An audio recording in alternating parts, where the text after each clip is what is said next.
sino que aprendan a identificar aquello que nosotros ya habíamos estudiado, que ya habíamos trabajado, que son los criterios radiográficos que les van a permitir identificar la naturaleza de las lesiones que ustedes pueden llegar a observar en una radiografía. Habíamos quedado entonces en los falsos quistes, y quiero recalcarles que los falsos quistes tienen imágenes radiográficas que son muy similares a los quistes, pero son falsos quistes porque carecen de la característica histológica que los diferencia y es la presencia de epitelio en su conformación. Eh, Usted puso la presentación, ¿no? Porque seguimos en el compartiendo pantalla del Meet. Ah, sí, sí se colocó la presentación, por eso les dije que si la miraban. Espérense a ver entonces, porque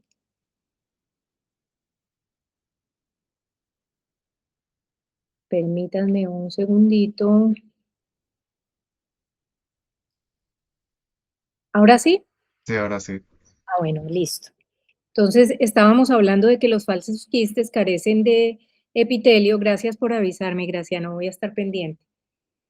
Pero tienen características similares porque los quistes, si observamos la imagen que vemos aquí en el ángulo mandibular del lado derecho de esta panorámica, se presenta como una imagen radiolúcida de densidad, de límites netos corticalizados, como lo son los quistes, y de forma redondeada.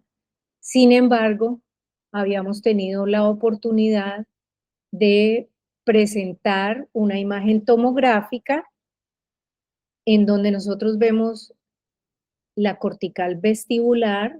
Este es un corte, ¿cierto? Estamos cortando la mandíbula en sentido vestíbulo lingual, lo que no vemos en una imagen bidimensional porque vemos sobreproyectadas todas las superficies. Entonces aquí lo que estamos viendo, esta que es la cortical vestibular, la cortical lingual, y como pueden observar en la cortical lingual, lo que tenemos es una impronta de la zona donde está la glándula submandibular. Entonces, Como tienen el mismo origen, dime.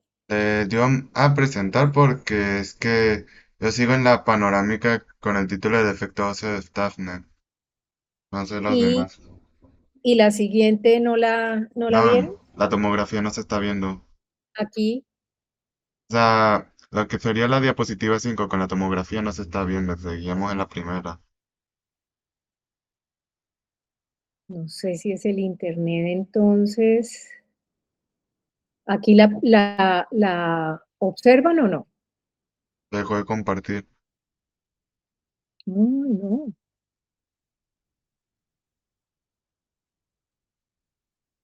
definitivamente esto.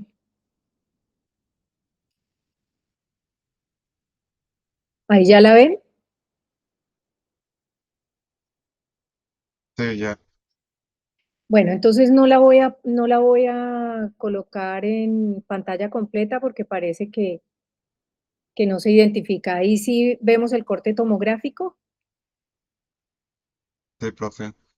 Bueno, entonces les estaba comentando, esta fue una tomografía que se realizó para hacer una medición para colocar un implante dental. Por eso tiene una marca aquí, que es la que ustedes están viendo, y me corroboran si la están viendo. Esto que vemos aquí, que está numerado del 47 al 50, son cortes tomográficos, que son estos mismos que tenemos aquí en la reglita señalados, que son o que tienen de distancia 1 milímetro. Entonces lo que vemos aquí es la cortical vestibular y la cortical lingual. Y la zona que nos está señalando esta flecha amarilla es esa zonita en donde vemos esta impronta de la glándula submandibular. ¿Estamos bien hasta ahí? ¿Estamos viendo la imagen? Sí, profe. Bueno, y ya la semana pasada habíamos descrito que esto se produce porque el origen histológico tanto de la mandíbula como de la glándula submandibular es el mismo y parten del primer arco.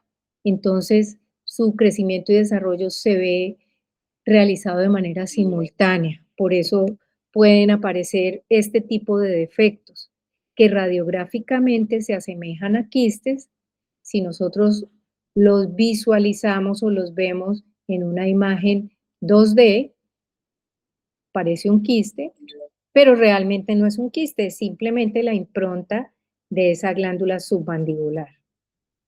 Bien, entonces otros cortes, este ya es un corte en el mismo plano de la panorámica, en donde estamos viendo las características, una imagen radiolúcida de límites netos, corticalizados y forma redondeada.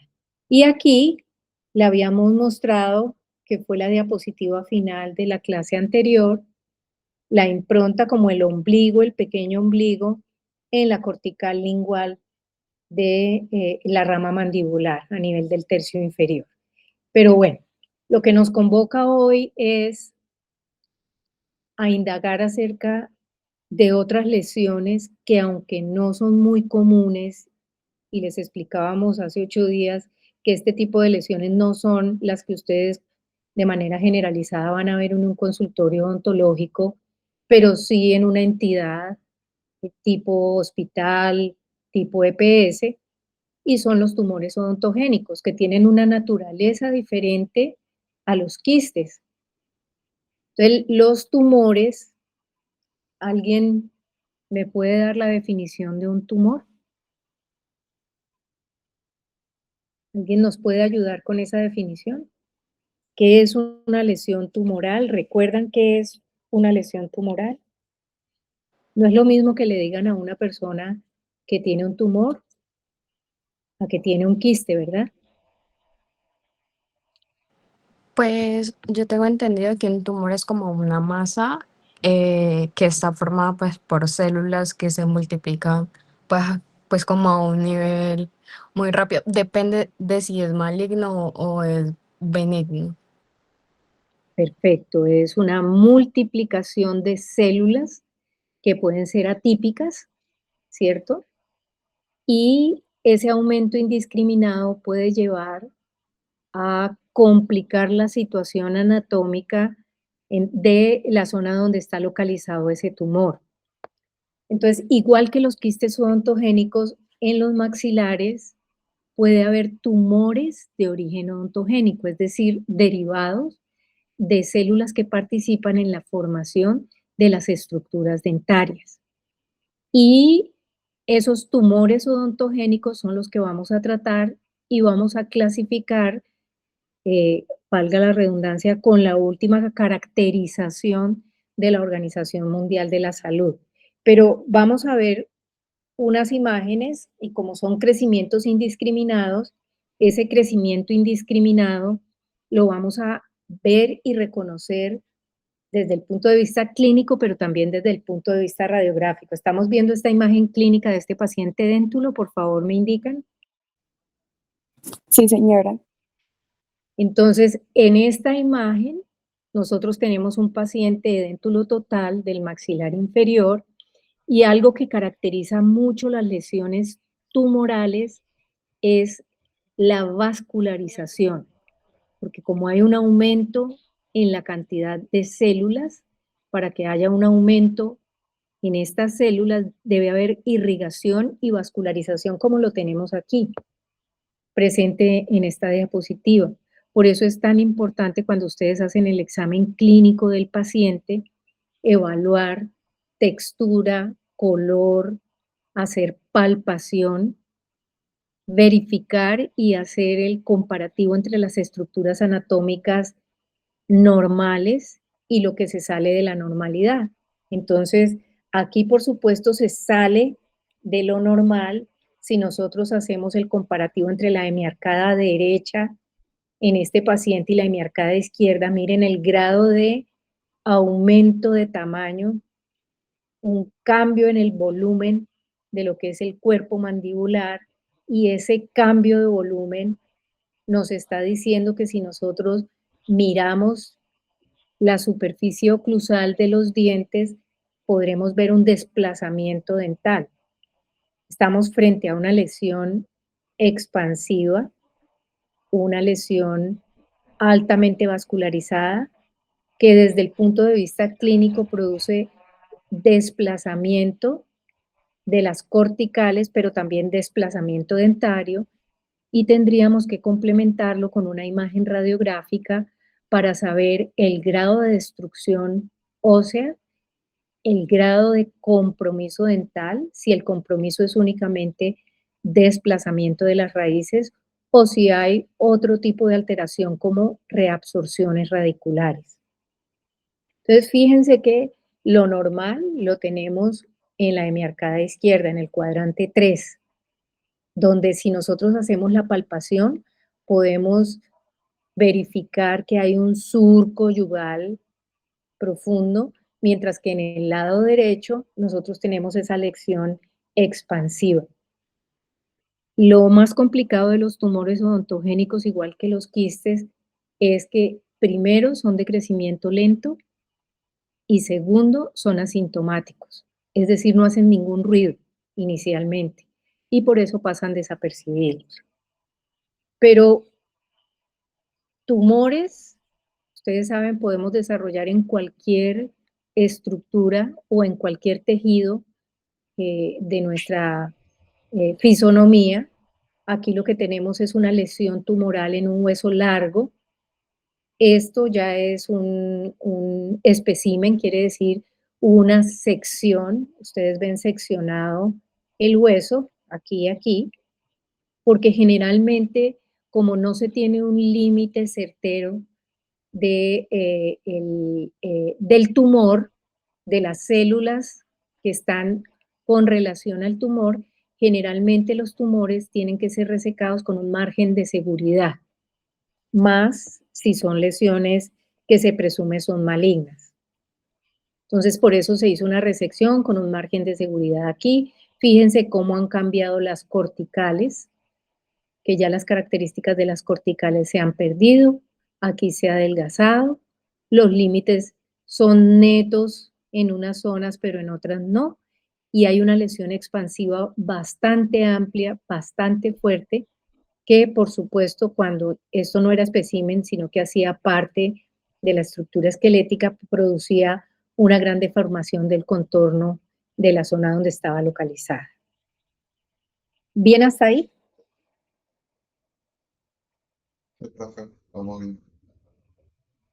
Bueno, esto simplemente para que vayamos y recordemos los criterios radiográficos que hace un tiempo los vimos, que eran 9 esos criterios radiográficos, y dentro de los criterios radiográficos está incluido el análisis de lo que son las corticales. Y en ese momento yo les comentaba que las corticales pueden sufrir diferentes cambios. Necesitamos saber cómo es una cortical normal. Les estoy señalando la cortical normal y ustedes pueden ver que es de un tamaño regular, continuo, homogéneo, versus una cortical que ha sufrido un cambio, porque las corticales pueden, como en este caso y en este otro caso, engrosarse, pero también, miren, aquí la expansión de la cortical es mínima, pero aquí tenemos una expansión de la cortical que es muy notoria, entonces ya tenemos dos formas mediante las cuales las corticales pueden variar, se pueden expandir, se pueden engrosar, pero las corticales también se pueden adelgazar, como en este caso, y erosionar.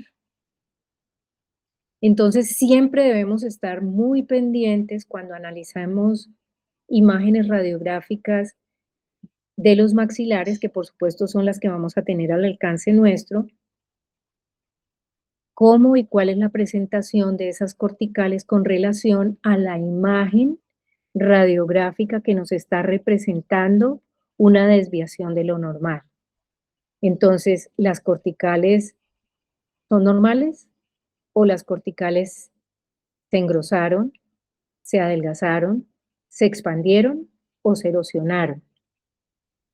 Cualquiera de estas situaciones nos habla de una anomalía y nos habla de una lesión en relación con la imagen que estamos visualizando.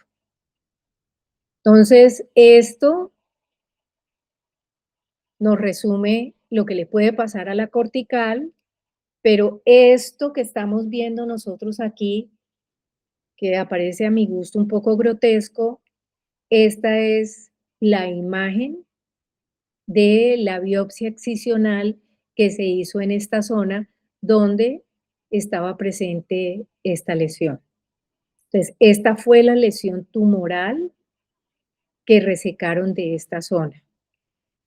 Entonces, fíjense que es un crecimiento indiscriminado, amorfo, que ha creado una alteración, en este caso lítica, que significa erosiva, que significa que hay pérdida de la sustancia del tejido óseo, en relación, fíjense, muy próxima a la zona del canal alveolar inferior, que ha producido una gran pérdida de la estructura ósea, porque esa estructura ósea se ha reabsorbido debido al aumento y a la formación de estas células del tejido tumoral. ¿Vamos bien hasta ahí? Sí, señora. Bueno, entonces lo que yo quiero presentarles es, y voy a cambiar mi imagen acá, esperemos que lo pueda realizar, a ver si están viendo mi pantalla, por favor.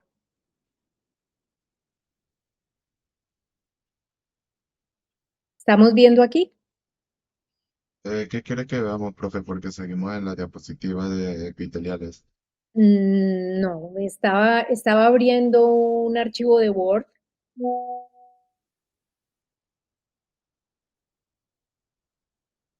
Pero ese archivo, no se preocupen que yo se los voy a enviar, se los voy a mandar, en donde, bueno, si seguimos aquí, estamos viendo ya la presentación.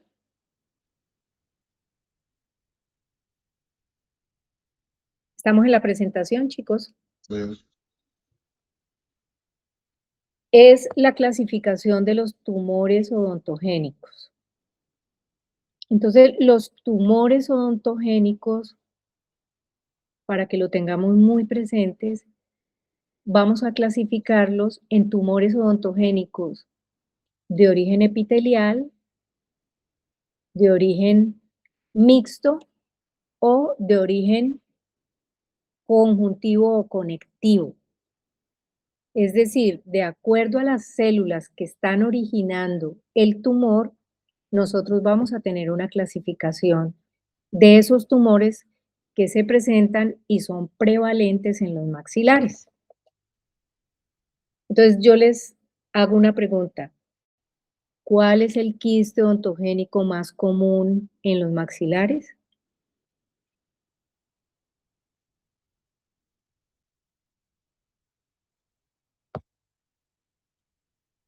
¿Recuerdan? El quiste radicular inflamatorio. Perfecto, el quiste radicular inflamatorio.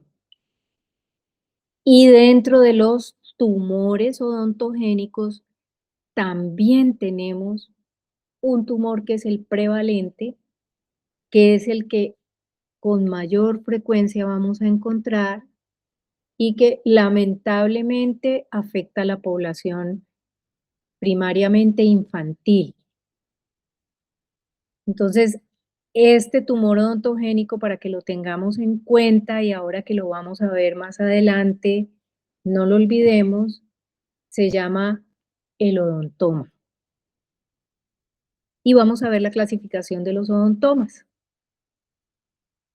Entonces, quiste prevalente, quiste radicular inflamatorio, tumor odontogénico prevalente, tumor llamado odontoma y vamos a ver la clasificación. Pero mientras tanto, entonces vamos a seguir la secuencia de lo que nos presenta la Organización Mundial de la Salud. Por eso quería presentarles el cuadrito, pero el cuadro yo se los voy a subir junto con la presentación para que lo tengamos a mano y ustedes lo puedan chequear y lo puedan identificar.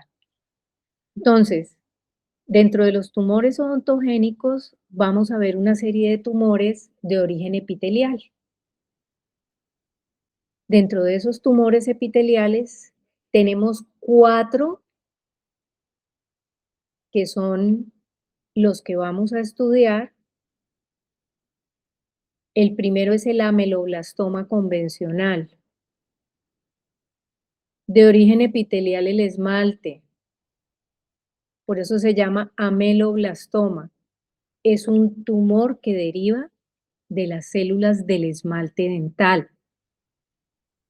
Y tenemos 2 presentaciones, ameloblastoma convencional y ameloblastoma uniquístico. No nos vamos a confundir. No es que el ameloblastoma tenga que ver con un quiste.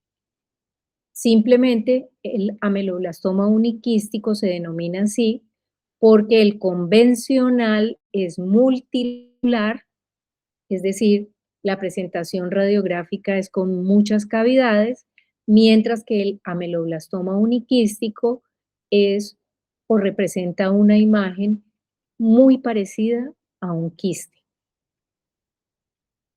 Y si representa una imagen muy parecida a un quiste y por eso se llama uniquístico, pues su diagnóstico diferencial tendrá que ser con un quiste, bien sea un quiste dentígero, si es que está en relación con un diente incluido, o con un quiste residual, si es que no tiene ninguna relación dental.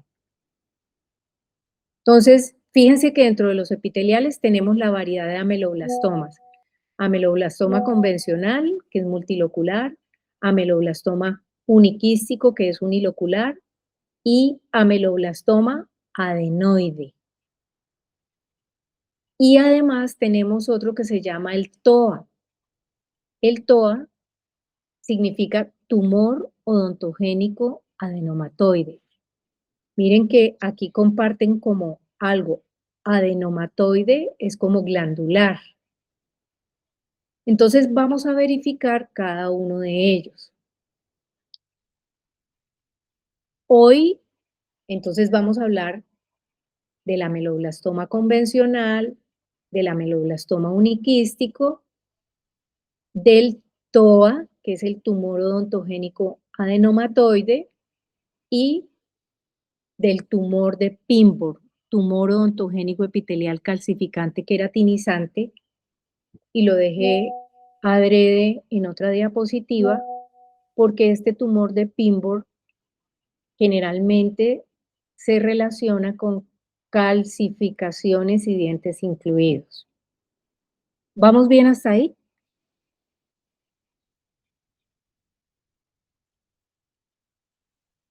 Sí, profe. Bueno. Entonces, dentro de los tumores mixtos está el fibroma ameloblástico y los odontomas. Disculpen, aquí voy a eliminar este porque este no, el TOA no es parte de esta clasificación, por eso les digo, voy a mandarles la clasificación correcta, que seguramente cuando estaba digitando las diapositivas se fue. Entonces tenemos los odontomas. Nosotros nos vamos a centrar específicamente en esto de los odontomas, que son los más prevalentes, porque los otros tumores son escasos, son muy raros. Y los de origen mesenquimal, mixtos porque tienen parte de células epiteliales y mesenquimales, y los de origen mesenquimal, el tumor odontogénico primordial, el mixoma odontogénico el fibroma odontogénico central y el cementoblastoma benigno. Mixoma tiene características muy parecidas al ameloblastoma, entonces debemos estar pendientes de hacer diagnósticos diferenciales y eso es lo importante no es realizar un diagnóstico radiográfico específico, porque muchas de estas lesiones, como ustedes se habrán podido dar cuenta, se parecen, pero lo más importante es realizar diagnósticos diferenciales. ¿Para qué? Para darle una luz y una guía al clínico y también al cirujano para que pueda tener en mente qué tipo de lesión podría llegar a ser, porque muchas de estas comparten signos radiográficos.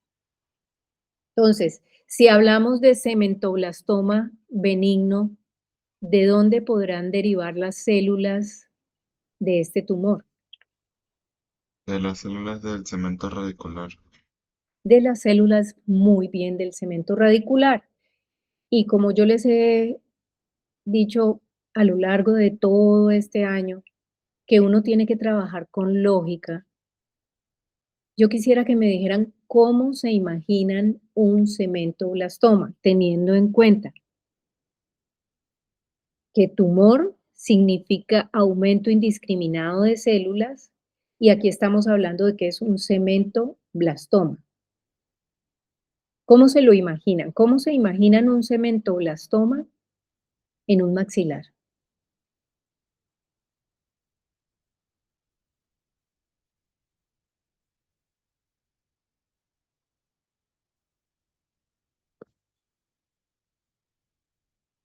¿Alguna idea? Pegadito como al cemento, cercano al diente. Muy bien, no solo cercano. Este tumor parte de la raíz del diente, porque en la raíz es donde tenemos el cemento radicular, ¿cierto? Entonces el cementoblastoma es una lesión tumoral que involucra el cemento de una pieza dentaria. Y para que lo tengamos aquí muy presente, muy en cuenta, podemos hacer un diagnóstico diferencial entre un cementoblastoma y otra lesión que de pronto ya conocen, porque el cementoblastoma, como cualquier lesión tumoral, como cualquier lesión quística, inicia de un tamaño pequeño y con el paso del tiempo va creciendo. ¿Qué lesión de tamaño pequeño en el cemento podría tener un diagnóstico diferencial con un cementoblastoma?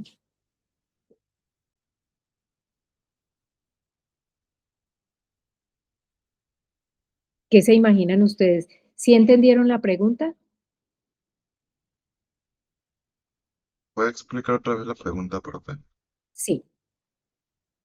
El cementoblastoma es un tumor del cemento radicular.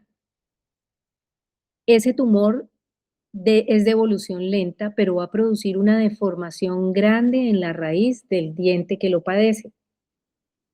Pero esa lesión tumoral inició como una lesión pequeña, porque es de un crecimiento lento. ¿Qué se puede parecer inicialmente a un cementoblastoma pequeño? ¿Con qué se puede confundir más bien un cementoblastoma que está iniciando o un cementoblastoma pequeño? De pronto con un compromiso apical ¿Pero de qué tipo? endodóntico. Endodóntico. Puede ser con un compromiso apical, pero no endodóntico. Ustedes ya vieron anomalías del desarrollo dental, ¿cierto?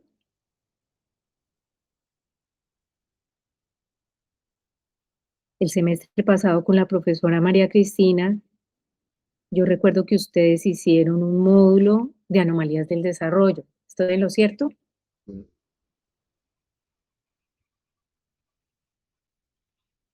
No sé por qué pues me ocurre como una anquilosis, pero realmente estoy yéndome por las ramas con eso.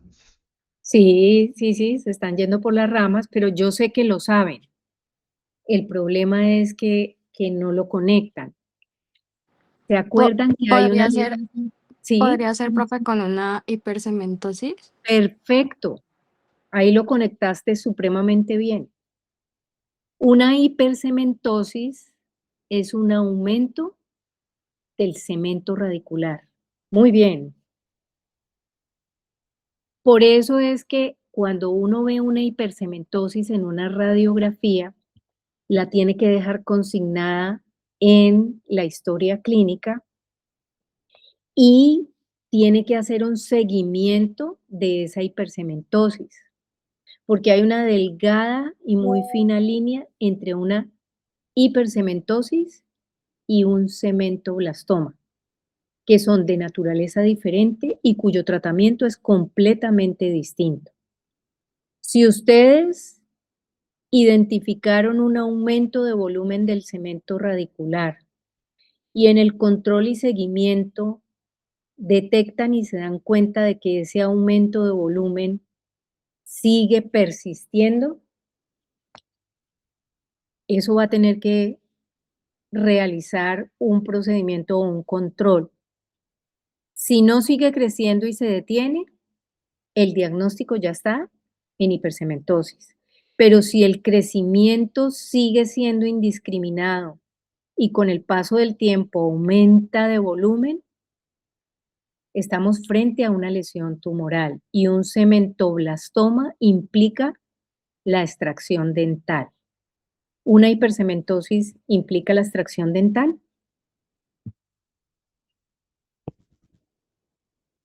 No. No. ¿Sí ven por qué es tan importante cuando nosotros hablamos de control y seguimiento? El control y seguimiento nos va a permitir evaluar en el tiempo cómo se comporta la lesión.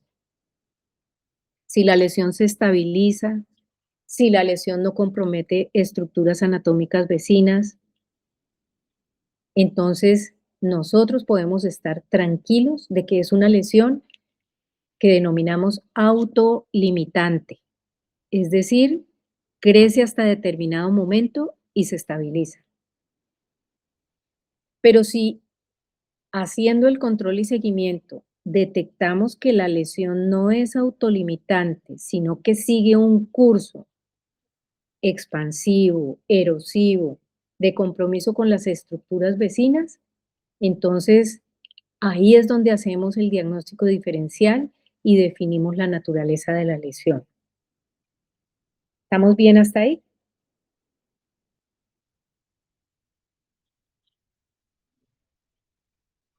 Listo. Bueno, entonces vamos a empezar con las lesiones tumorales de origen epitelial. Entonces, vamos a concentrarnos en los ameloblastomas. En los ameloblastomas que ya definimos uniquísticos o uniloculares, es lo mismo. Debería dentro de la definición y la clasificación llamarse así ameloblastoma unilocular en vez de uniquístico para evitar que nos confundamos. Y el ameloblastoma convencional que es multilocular. Entonces, vamos a dar una serie de características de lo que son los ameloblastomas.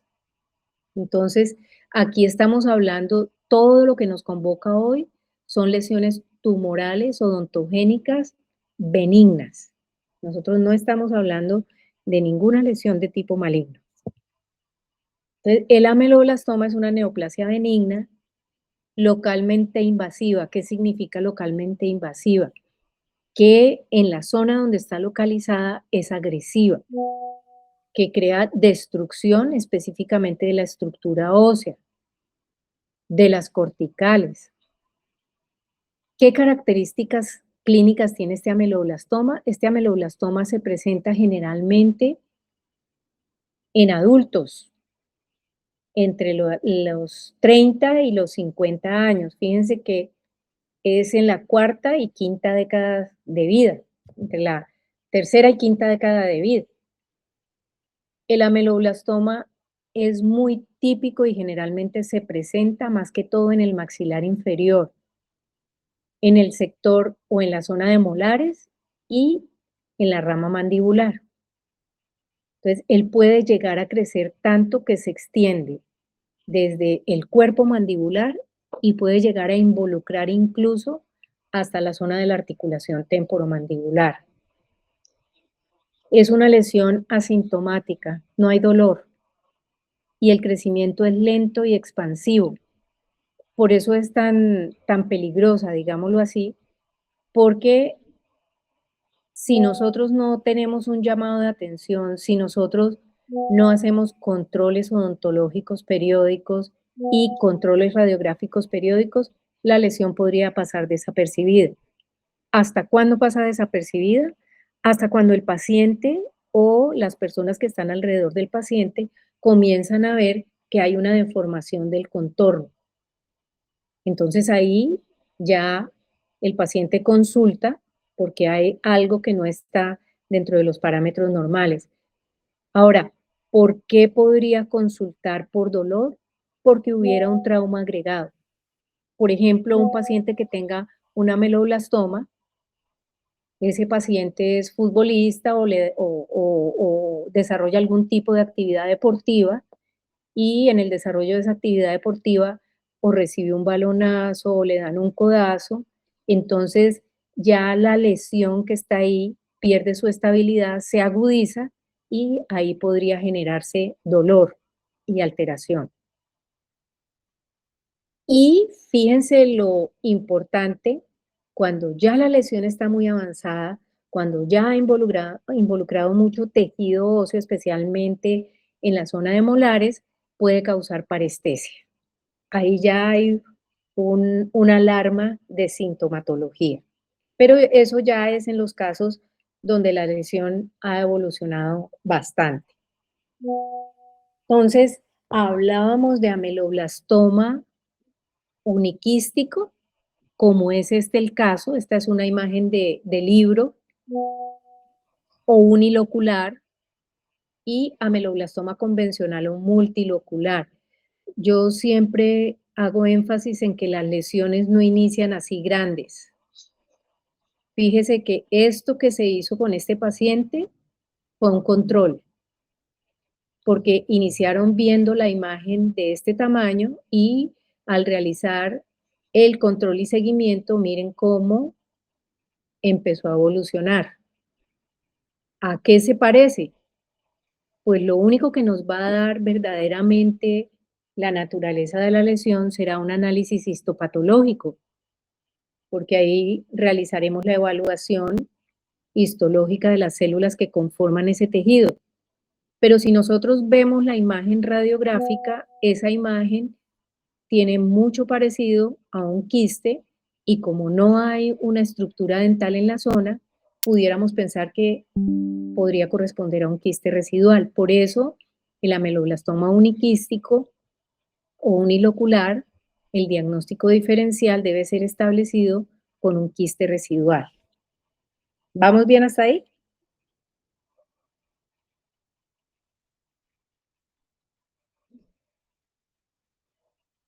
Sí, profe. Entonces, ameloblastoma uniquístico, ameloblastoma convencional.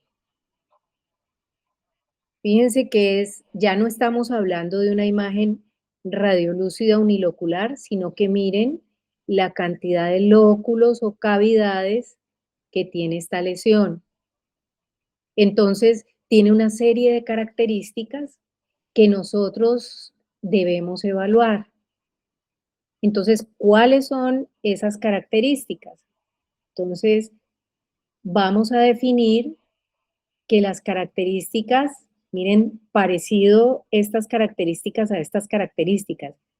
Miren que es multilocular, ¿ya? Entonces, vamos a definir que es una imagen radiolúcida, de límites netos, porque yo puedo verificar que pueden ser parcialmente corticalizados, ¿ya? ¿Dónde se localiza? Y fíjense que dentro de los criterios radiográficos está la localización, porque por localización nosotros podemos definir qué tipo de lesión puede ser. Ahora cuando vayamos a ver el TOA, tumor odontogénico adenomatoide, su localización no es mandibular, es maxilar, generalmente, y eso nos puede orientar. Entonces, miren que está localizada en la zona de molares, ¿cierto? Cuerpo mandibular y rama mandibular. Y otra característica, puede o no estar relacionado con un diente incluido. Aquí está relacionado, aquí no está relacionado con un diente incluido. Entonces, tenemos una imagen periapical. En esta imagen periapical vemos una imagen radiolúcida, ¿cierto? Multilocular. Generalmente la describen como una imagen en pompas de jabón que se localiza en una zona de déntula, ¿ya? Pero en este caso, como no es unilocular, sino multilocular, pues nuestro diagnóstico diferencial ya no sería con un quiste residual, porque esta no es la imagen típica de un quiste residual. Y miren desde dónde a dónde se extiende. Se extiende desde la región marginal, en donde se observa la cortical adelgazada y expandida, hasta esto que vemos aquí, que es el canal alveolar inferior. Hasta esa zona se extiende, ¿ya? No ha producido en los dientes vecinos ni reabsorción. El desplazamiento se da no por la presencia de la lesión, sino porque hay ausencia dental. ¿Estamos bien hasta aquí? Sí, profe, la estamos siguiendo. Bueno, y miren esta otra imagen. Entonces aquí ya tenemos una imagen en una radiografía panorámica de una gran extensión. Miren, vamos desde el cuerpo mandibular del lado derecho, que lo compromete casi todo, y esta lesión que vemos multilocular más que todo en esta zona, cruza la línea media. Miren hasta dónde se extiende. Esto nos habla de que es una lesión de un tiempo de evolución bastante largo. Miren que se extiende desde la región del margen óseo, que tiene las mismas características a las detalladas en la imagen anterior, incluso con erosión, hasta el borde mandibular, que también se observa adelgazado y en esta zona erosional. ¿Cuál es el tratamiento para esta lesión? ¿Cuál creen que sea el tratamiento para esta lesión? ¿Qué les dice la lógica?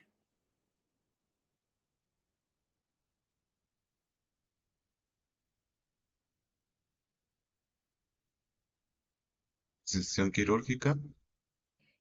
Resección quirúrgica, o sea, eliminamos por aquí.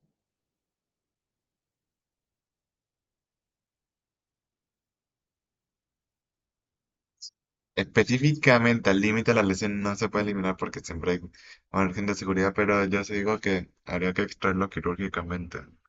Perfecto, hay que extraerlo quirúrgicamente con un margen de seguridad, ¿ya?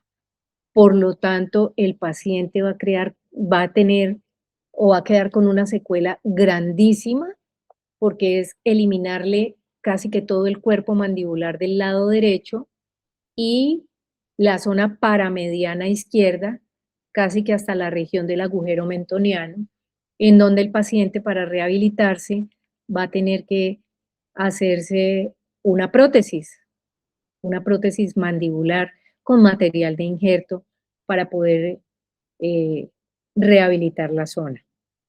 Entonces, fíjense lo delicado de no detectar a tiempo una lesión tumoral. Son silenciosas, son de larga evolución, pero dejan unas secuelas tremendas en el paciente. Vamos con otra imagen. Estamos, perdón, pasé una. ¿Estamos viéndola? Sí, la siguiente, la anterior la estamos viendo. Bueno, entonces miren, yo les voy a marcar por dónde va el canal alveolar inferior. Miren lo que pasó. Lo desplazó completamente. Este entonces es un ameloblastoma uniquístico o convencional. Yo digo convencional. Convencional es multilocular, en donde aquí, como hay estructuras dentarias, para hacer el tratamiento y para resecar este ameloblastoma, pues tenemos que sacrificar todas estas piezas dentarias con las cuales está en relación. Más o menos hasta aquí, hasta la zona del canino, se haría una resección en bloque y se colocaría una prótesis a este paciente, que por la presentación de las estructuras dentarias, de pronto alguien podría indicar más o menos cuál puede ser o cuál puede ser el rango de edad de este paciente.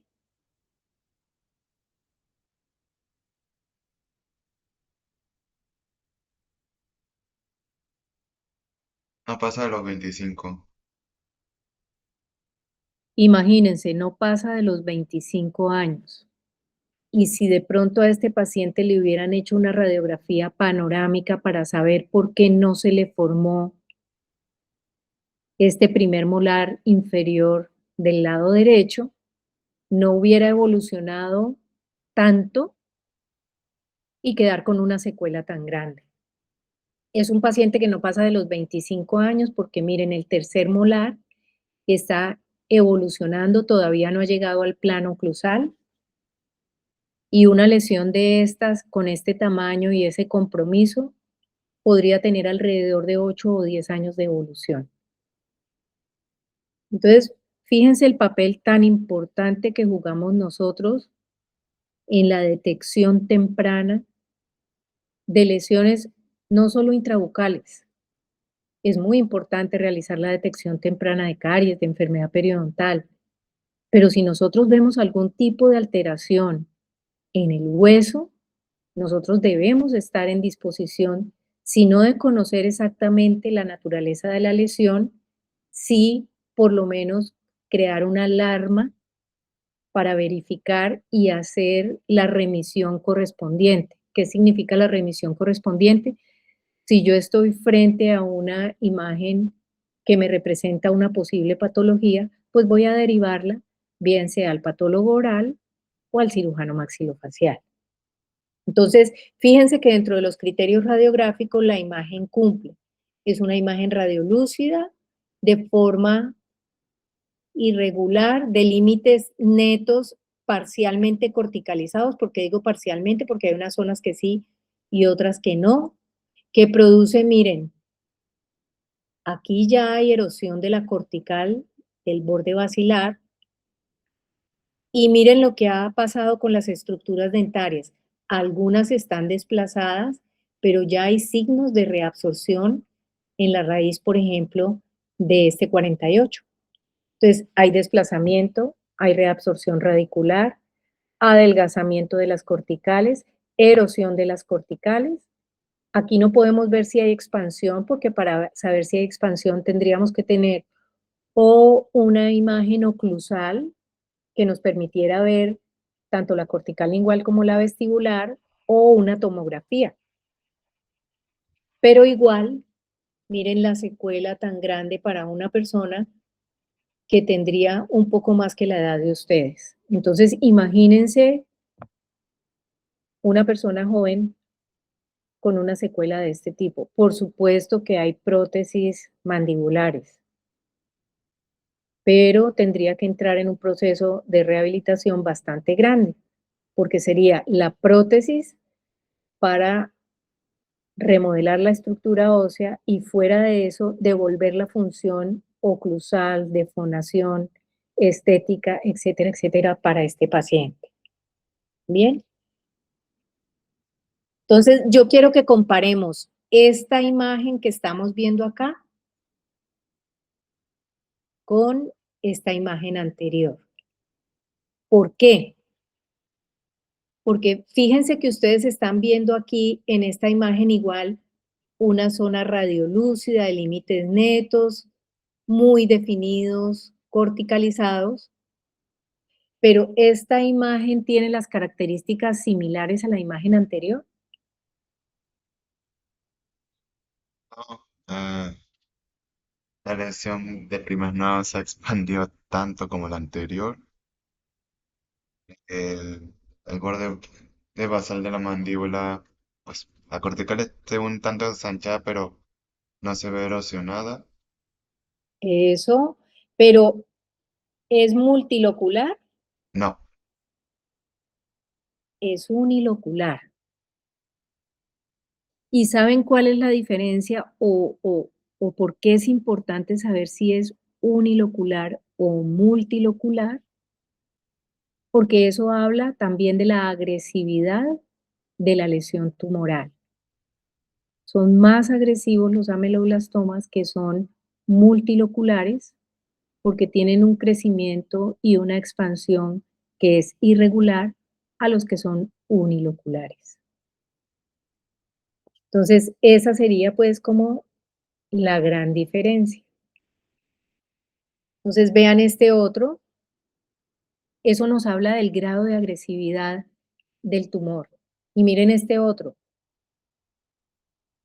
¿Quién quiere hablar de las características que se observan en esta imagen, que es una imagen panorámica?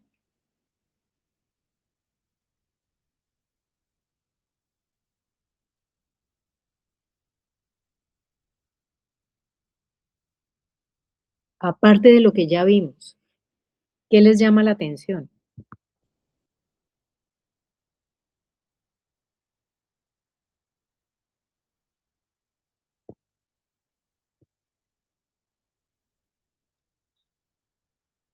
el, el molar, además de el por qué aparecen las vértebras cervicales en una panorámica, este molar como al nivel,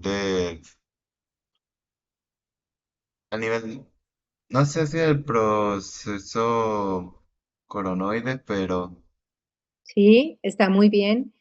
Se supone que esta sería la zona del cóndilo mandibular. Miren, ya la rama se erosionó, pero fíjate que este molar ha sido desplazado desde su posición normal, es un segundo molar, hasta la zona del proceso coronoides. Eso quiere decir que tuvo que haber llevado bastante tiempo. Es como si le hubieran hecho una ortodoncia a distancia, digámoslo así, y perdonen el símil. Pero fíjense que es una imagen bastante grande y el límite no va hasta aquí donde estoy señalando. Fíjense que por aquí también hay una extensión, por eso hay que eliminar con un margen de seguridad. La gran diferencia de las lesiones expansivas quísticas con las lesiones tumorales es que los quistes nos dan la posibilidad de reducir su tamaño mediante el procedimiento de marsupialización. Y eso quiere decir que nosotros reducimos la secuela en el paciente. Nosotros podemos realizar un manejo mucho más fácil, más asequible y tener un mejor pronóstico para el paciente que en una lesión tumoral. Aquí, por el contrario, tenemos que dar un margen de seguridad, ¿cierto? Para evitar que cualquiera de esas células atípicas se vuelva a reproducir, porque si no tendríamos una recidiva de la lesión tumoral. Y aunque el tumor o estos tumores son benignos, pues fíjense las secuelas que pueden originar.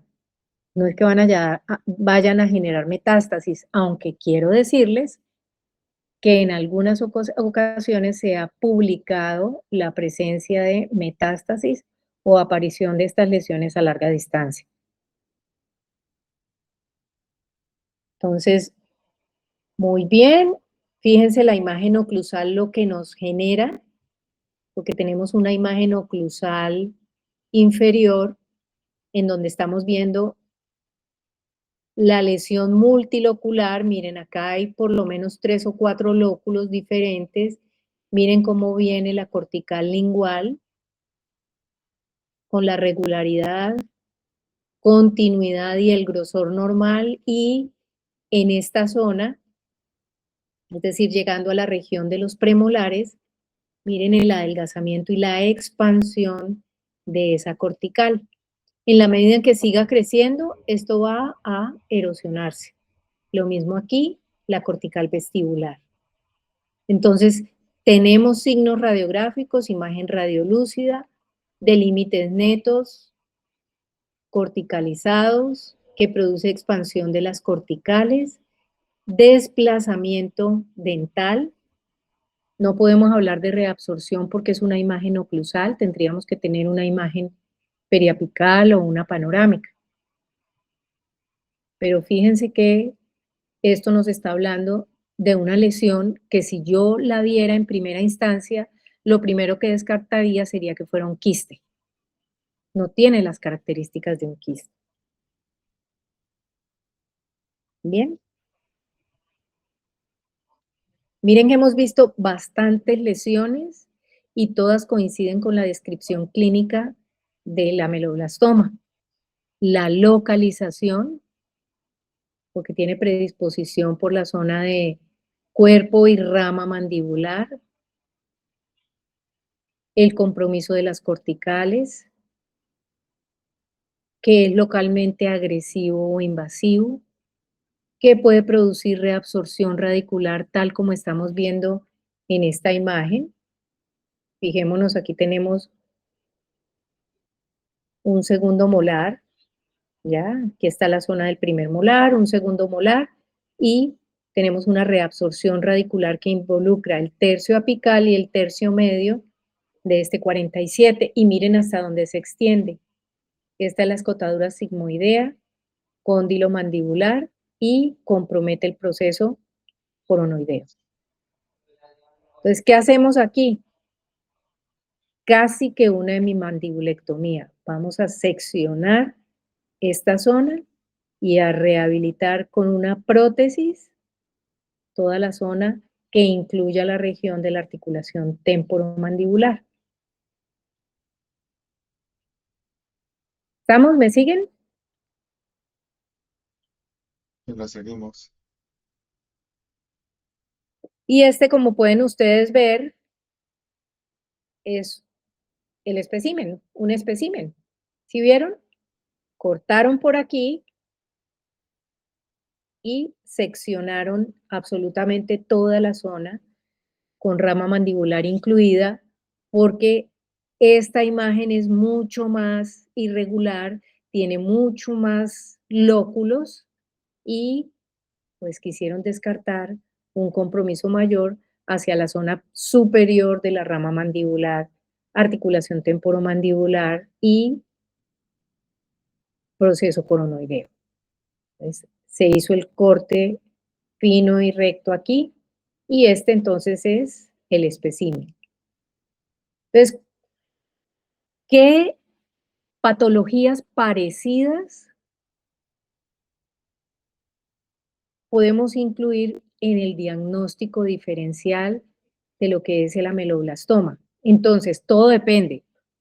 Pues si es un ameloblastoma uniquístico o unilocular, pues podríamos decir que el diagnóstico diferencial pudiera ser un quiste residual o incluso un queratoquiste, y aquí es donde yo quiero que tengamos mucha atención. ¿Se acuerdan que cuando hablábamos de los queratoquistes, hablábamos de que eran muy importantes porque son lesiones muy agresivas, tan agresivas que los comparan con lesiones tumorales? Entonces, si nosotros vemos una lesión unilocular en la zona de la rama mandibular o del cuerpo mandibular, de límites netos, corticalizados, puede ser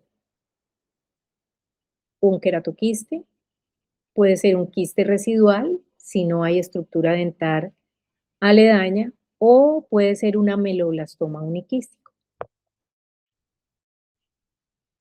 Pero si es una lesión multilocular y estamos pensando qué podría ser con características similares, la única diferencia es que sea multilocular, es que vamos a hacer el diagnóstico diferencial con otro tumor que más adelante vamos a ver que es el mixoma, o con una lesión que no es tumoral, sino inflamatoria, que se llama granuloma central de células gigantes.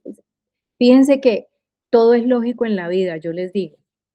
No es el granuloma periapical, pero tiene una naturaleza similar porque el granuloma central de células gigantes es una lesión de origen inflamatorio en los tejidos blandos. Y esa lesión inflamatoria puede llegar y alterar también la estructura del hueso mandibular y crear una imagen multilocular parecida a la ameloblastoma.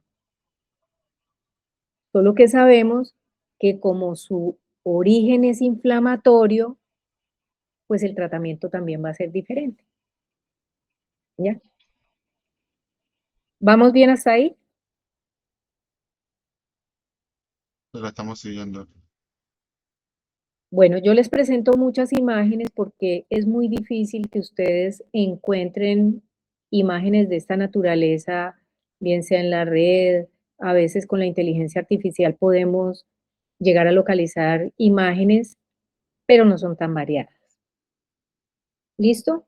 Entonces, el diagnóstico diferencial va a ser con un mixoma odontogénico, con un granuloma central de células gigantes o con un queratoquiste. Acuérdense que los queratoquistes también pueden tener dientes incluidos. Y fíjense que en las lesiones que nosotros hemos estado viendo, la mayoría, no todas, presentan un diente incluido dentro de la lesión. Entonces aquí vemos una imagen unilocular de límites netos, localizada en la misma zona, cuerpo mandibular, rama mandibular, todavía no ha comprometido el proceso coronoideo, pero tiene un diente incluido y fuera de eso, las estructuras anatómicas en relación, que son los molares, tienen procesos de reabsorción radicular. Normalmente, y por eso no se hace casi el diagnóstico diferencial con quistes dentígeros, los quistes son lesiones que no son tan agresivas y lo agresivo produce reabsorción radicular, lo que no es tan agresivo produce desplazamiento radicular. Entonces, por eso cuando uno ve reabsorción radicular, la lógica lo induce a uno a pensar que la naturaleza de la lesión o puede ser de origen tumoral o puede ser un quiste agresivo como es el queratoquiste odontogénico. ¿Bien? ¿Estamos? Sí. Entonces, fíjense que ya definimos dentro de los de origen epitelial el ameloblastoma. Generalmente cuando nos preguntan cuál es el tumor odontogénico más frecuente, tendemos a decir que es el ameloblastoma. No, borrémoslo. Es uno de los más frecuentes, pero recuerden que es el odontoma. Entonces, vamos con otro que se presenta dentro de los tumores odontogénicos de origen epitelial y que simplificamos su nombre en TOA porque es el tumor odontogénico adenomatoide. Ese tumor odontogénico adenomatoide es una neoplasia benigna que se comporta como un amartoma. Y eso se los dejo de tarea, que averigüen qué es un amartoma. Ese tumor odontogénico adenomatoide tiene unas características especiales porque tiene predilección por el género femenino. y se localiza contrario a la ameloblastoma en el sector anterior y no en la mandíbula, en el maxilar superior.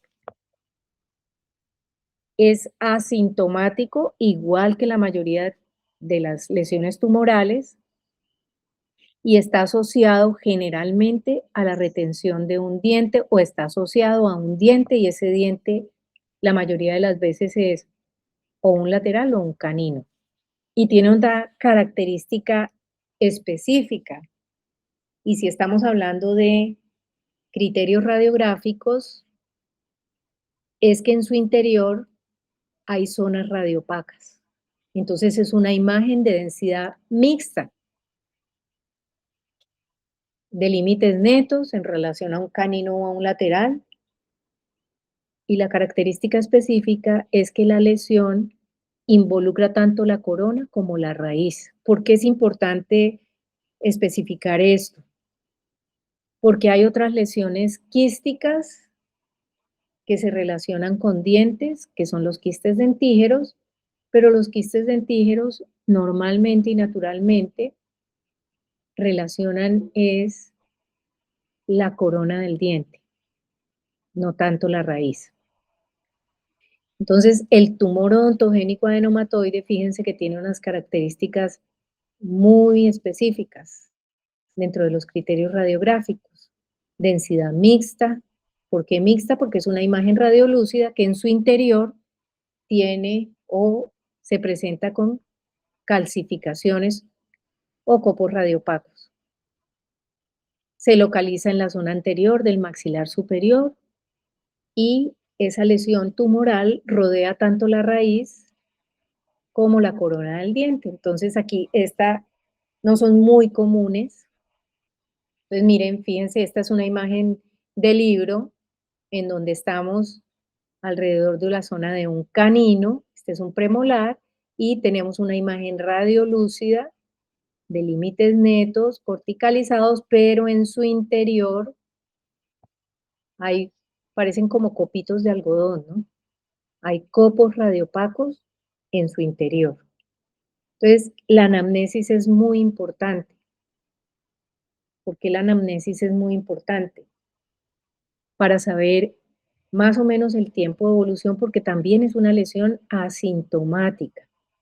Y vamos a estar más seguros cuando analicemos el género, porque, como les decía, más del 60% corresponde a género femenino. Entonces, miren, aquí hay un tumor odontogénico adenomatoide asociado a un primer premolar no erupcionado, en donde se observa una imagen radiolúcida, bien definida, ¿no? Y con unas calcificaciones en su interior, y esas calcificaciones están en relación tanto con la corona como con la raíz de ese premolar que se quedó allí incluido. Miren la evolución. Por eso les digo yo que es importantísimo que ustedes afinen la visualización de las imágenes, lo que les llame la atención, porque esto que llama la atención aquí en este momento donde está evolucionando este canino, y eso me habla de que es una persona muy joven, porque está haciendo el recambio del premolar por el molar temporal. Aquí ya tenemos un cambio, una imagen radiolúcida de límites netos corticalizados. Y miren a lo que evolucionó. Entonces, siempre, si se nos pasó, por lo menos tener un control y seguimiento y dejarlo muy bien registrado dentro de la historia clínica. ¿Ya? Entonces, lo que nos llama la atención, no lo podemos dejar pasar desapercibido. Olvidarnos que lo vimos. Siempre tenemos que hacer una descripción que nos permita definir si eso que vemos es una alteración o no, y fuera de eso, hacer un comparativo con la zona contralateral. Es decir, este que es un 23 y este que es un 24 presenta esta imagen, y me voy a la zona contralateral, es decir, a la zona del 13 y del 14, veo las mismas características, comparten las mismas características, y si no comparten las mismas características, estoy frente a la evolución de una alteración. Eso es lo que vamos a definir. Esta es una imagen cortada de una panorámica, miren, en una persona joven, ¿ya? Con un tratamiento de ortodoncia, tiene aparatología fija, un canino incluido, aunque la imagen es bastante poco densa, pero dentro de ese canino alcanzamos a ver en la superficie distal múltiples calcificaciones. Eso no es normal.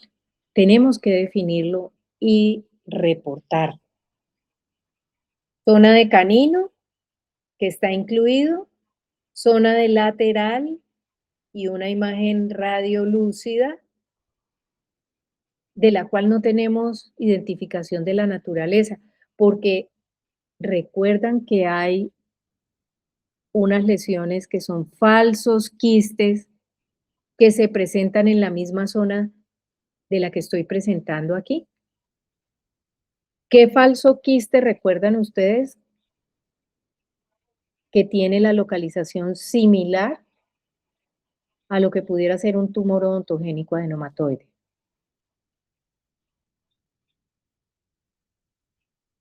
¿Recuerdan los quistes en posición glóbulo maxilar?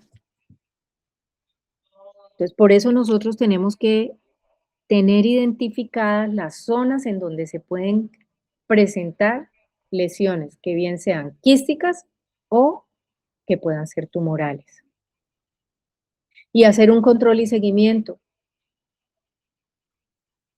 A esto no le podemos hacer un control y seguimiento, esto ya es una lesión establecida. Ya necesitamos saber la naturaleza de la lesión, ya necesitamos identificarla y por supuesto tendremos que hacer una resección.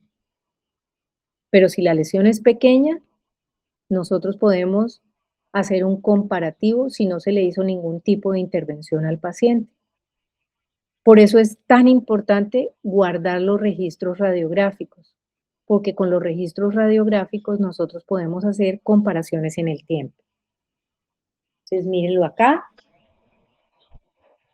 Un tumor odontogénico adenomatoide ubicado entre el canino y el incisivo lateral superior.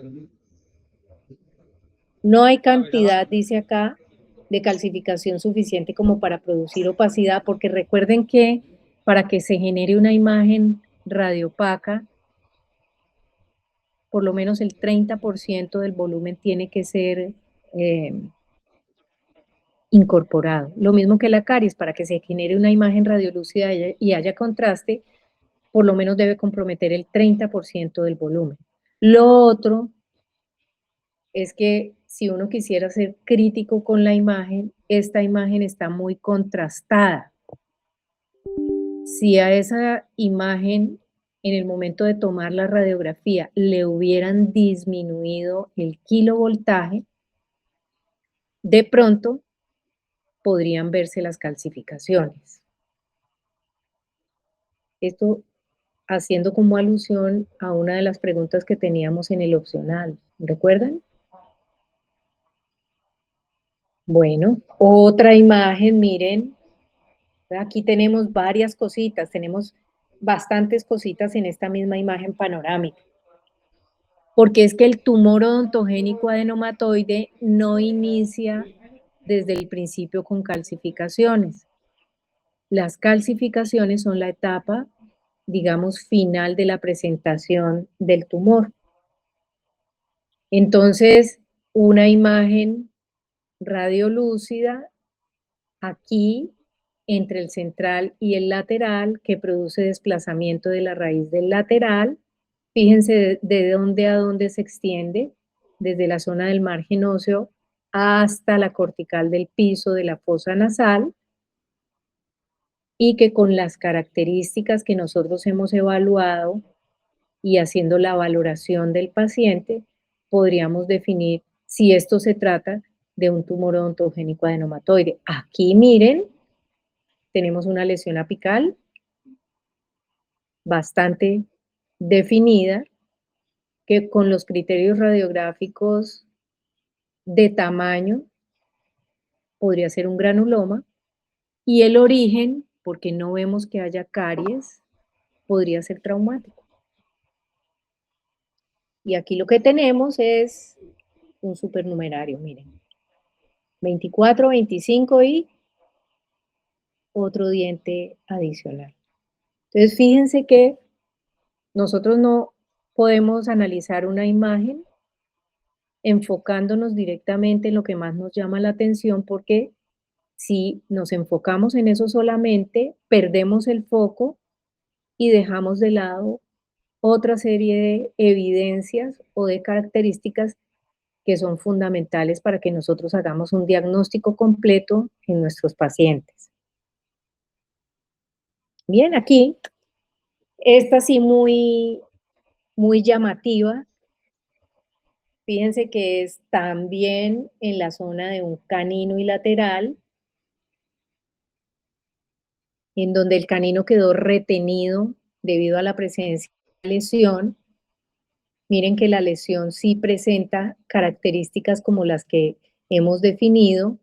Es una imagen radiolúcida, yo la puedo definir de límites netos, es decir, yo puedo identificar cuál es la lesión, que presenta en su interior calcificaciones, pero fíjense, y esta aclaración es bien importante, esas calcificaciones son como copitos de algo, eso no tiene forma de estructura de dientes ni de nada parecido.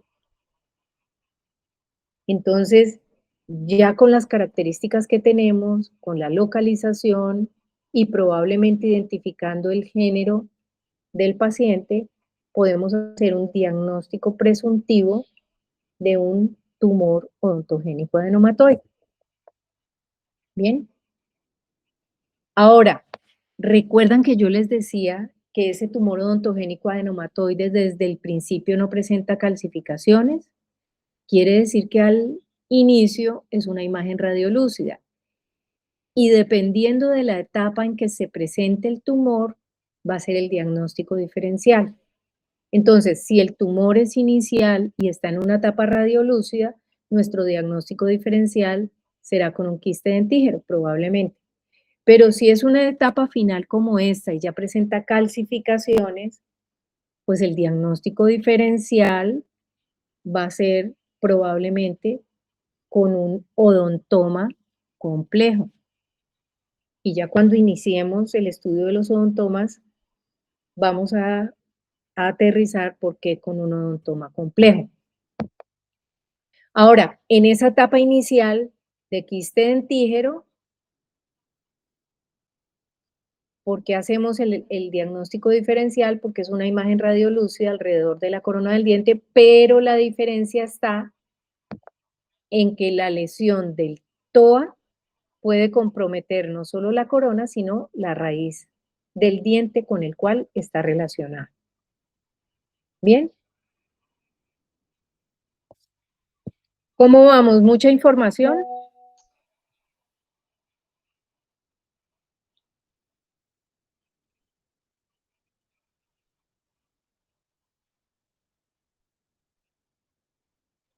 ¿Estamos todavía? La estamos siguiendo. Bueno. Vamos con el tumor odontogénico epitelial calcificante y vamos a dejar aquí porque yo sí soy consciente de que la información es bastante, pero como todo tiene una lógica y a mí me gusta todo con lógica, tumor odontogénico epitelial calcificante, ya me lo está diciendo, es algo que su representación va a tener calcificaciones también en el interior, ¿ya? Entonces, este tumor epitelial calcificante también se llama tumor de Pinborg, porque Pinborg fue el que lo describió. Y este tumor, a diferencia del TOA o tumor odontogénico adenomatoide, se presenta más que todo en la zona de premolares y molares. O sea, ya nos bajamos de piso, ya no vamos a estar en el maxilar superior, sino que Este tipo de tumor se presenta generalmente en el maxilar inferior. Zona de premolares y molares. Y miren que se nos complica más la situación, porque yo les decía con los quistes que a medida que uno aprende, se va dando cuenta que todos se parecen. ¿Por qué? Porque es otro tipo de tumor que puede estar relacionado con una estructura dentaria que no está erupcionada. Eso quiere decir que lo podemos confundir con un quiste dentígero, con una ameloblastoma que también puede tener dientes incluidos o no, con un queratoquiste que comparte esas mismas características. Afortunadamente, miren, es de frecuencia muy baja. Solo el 1% de todos los tumores odontogénicos. Y los tumores odontogénicos corresponden únicamente al 17% de las lesiones óseas que encontramos en los maxilares. O sea, en resumen, los quistes y tumores odontogénicos constituyen únicamente el 17% de lesiones en los maxilares. O sea, es poco probable que nosotros veamos una lesión quística o tumoral. Vamos a ver más lesiones quísticas que tumorales. Y dentro de ese 17%, este tumor odontogénico epitelial calcificante solo constituye el 1%, muy poco frecuente. Entonces, Profe, por hacer la estadística bien, o sea, de 100 lesiones a nivel orofacial, 17 pueden ser tumores, quistes, y de esos 17, 0,17 va a ser un odontogénico epitelial calcificante. claro, entonces de todo lo que veamos en los maxilares, no incluyo los granulomas, ¿no? Las lesiones de origen inflamatorio. Incluyo las lesiones quísticas y tumorales. Constituyen el 17% de lo que vemos. O sea, de 100 pacientes, podemos encontrar una lesión de este tipo en 17 pacientes. Pero no es que en 17 pacientes vamos a ver tumores, no. Puede ser un quiste dentígero por la evolución de un diente. ¿Sí me explico? Pero de 100 pacientes, de 17 pacientes identificados con lesiones tumorales o quísticas, uno de esos 17 puede tener un tumor odontogénico epitelial calcificante. ¿Listo? Constituye el 1% de esos 17. No de los 100, 1% de los 17. ¿Bien? O sea, ustedes no van a estar en contacto diario con este tipo de lesiones, pero eso no significa que no las deban conocer, que no las puedan identificar, que no les llame la atención. Vuelvo y les repito, no pretendemos que sean unos patólogos orales, pero que sí sepan identificar que hay una lesión que puede tener una naturaleza que puede dejar una secuela grave en el paciente y por lo tanto ustedes tienen que reportarla, referirla y saber cómo va a ser su tratamiento. ¿Listo? Entonces, este tumor epitelial calcificante tiene una edad promedio de presentación de 45 años. Más que todo se sitúa en el maxilar inferior, en el cuerpo y la rama.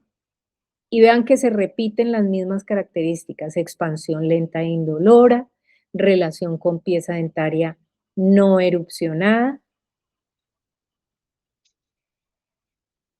y las características radiográficas parece que se duplicaran.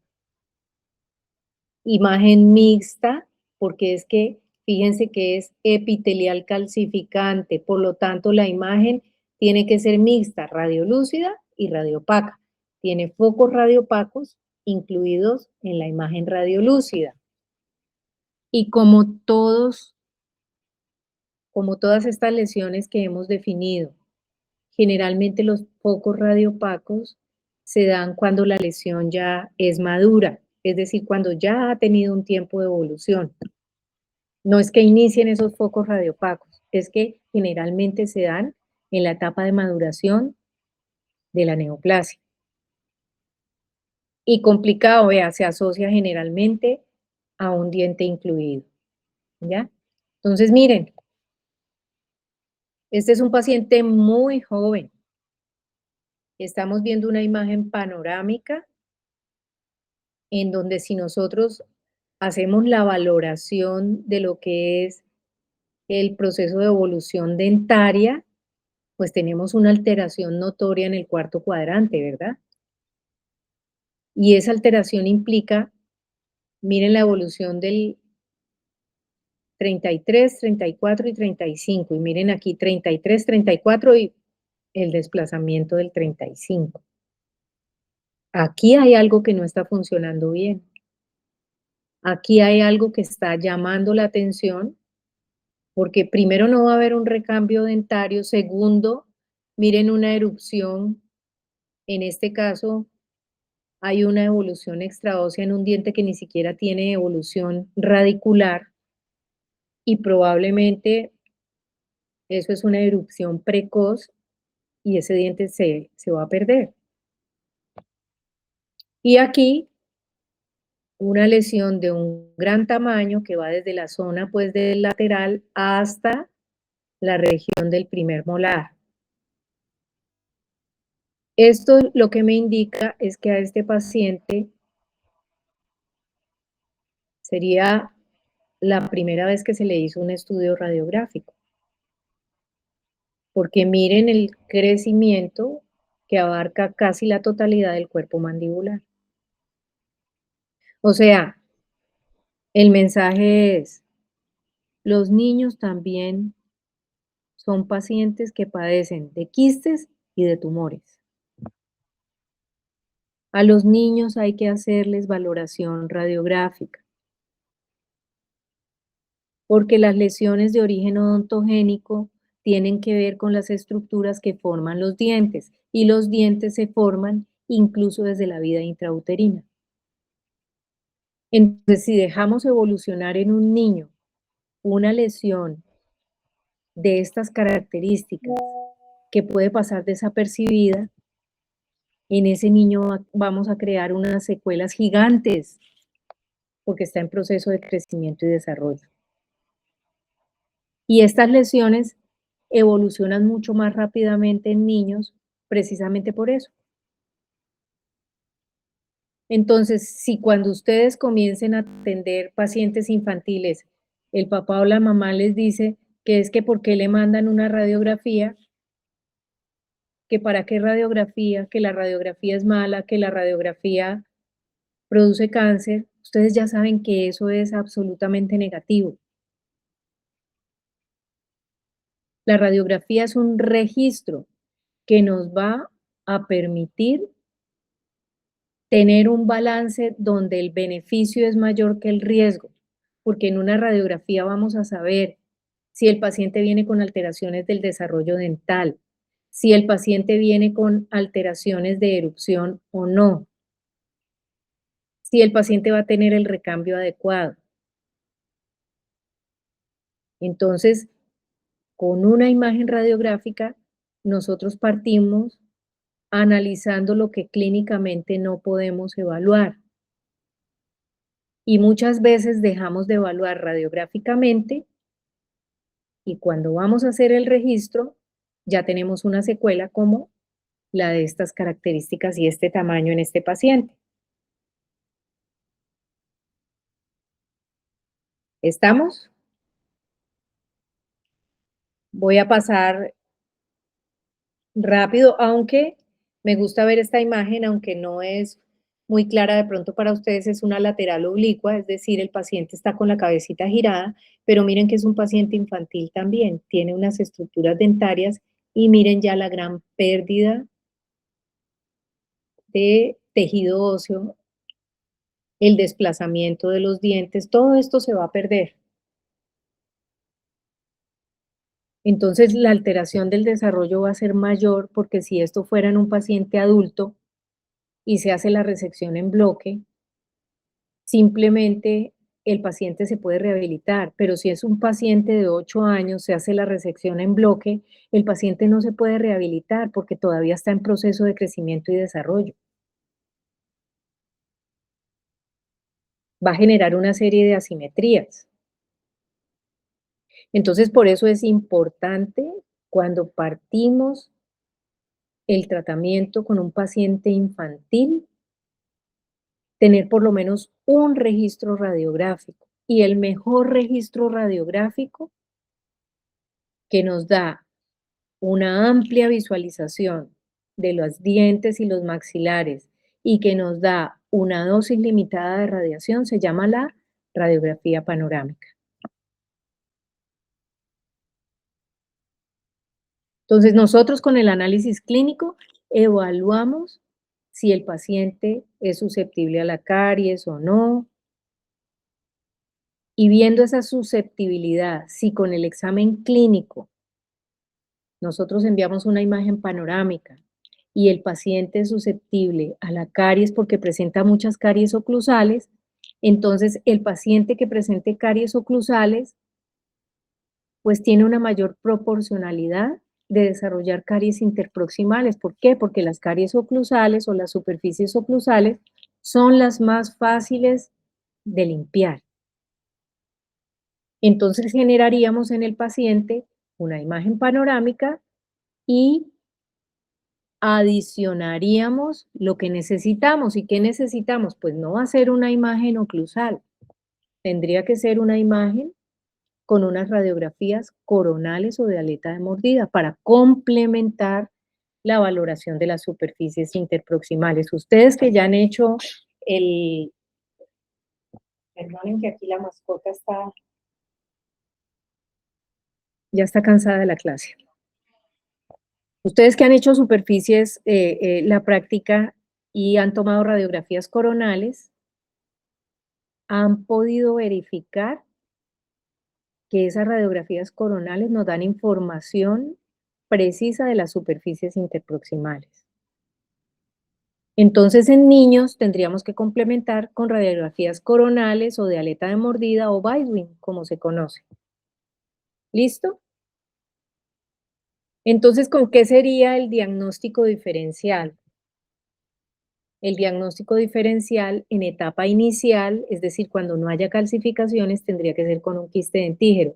¿Por qué? Porque es una imagen radiolúcida de forma redondeada en la zona de molares, ¿ya? Que puede estar en relación con un diente incluido. ¿Con qué podría ser el diagnóstico diferencial? Con un TOA, siempre y cuando el tumor odontogénico epitelial calcificante esté en etapa final, en donde ya se presenten las calcificaciones.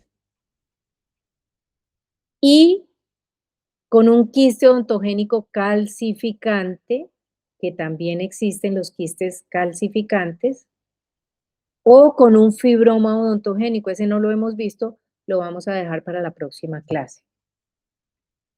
Pero yo quisiera saber si hasta ahí se ha comprendido pues el curso de lo que es la clase.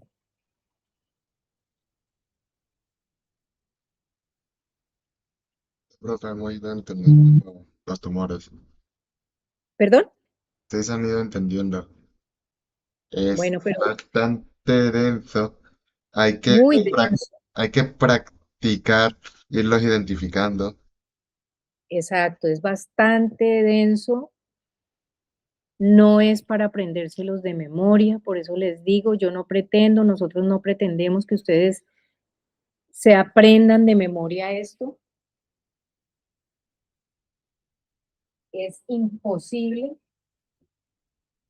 pero sí que aprendamos a identificar y que aprendamos que existen una serie de lesiones que no solo son las prevalentes, que no es solo lo que el odontólogo maneja, caries, enfermedad periodontal y lesiones apicales. Hay más escondido dentro de los maxilares.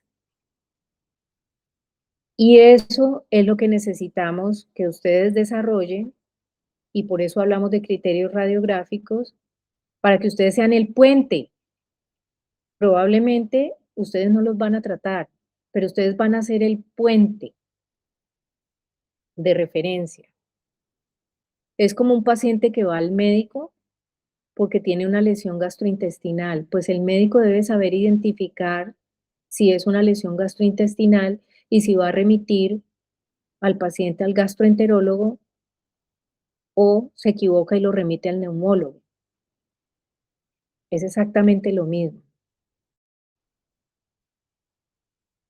Es saber identificar lo que nosotros vemos en una imagen radiográfica, porque pues esa es la razón de ser de nosotros aquí con el doctor Bonilla, con la doctora Mónica, guiarlos a ustedes y que aprendan a sensibilizar uno de los sentidos que es importante porque el sentido del tacto es muy importante para el odontólogo, pero el sentido de la vista también.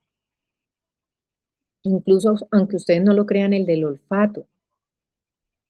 Entonces nosotros debemos sensibilizarlos a ustedes para que aprendan a identificar.